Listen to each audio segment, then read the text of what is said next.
చల్లగా ఉండే వరమే నువ్వే ఇస్తే ఇంకేమి కావాలి జన్మకి.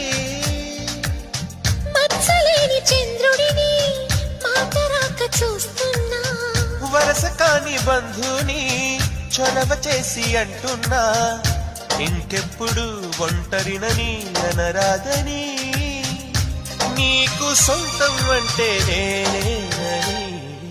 కొమ్మ కొమ్మ విన్నావమ్మ కోయిల వస్తుంది, వస్తూ వస్తూ తనతో వెన్నెల వెలుగులు తెస్తుంది.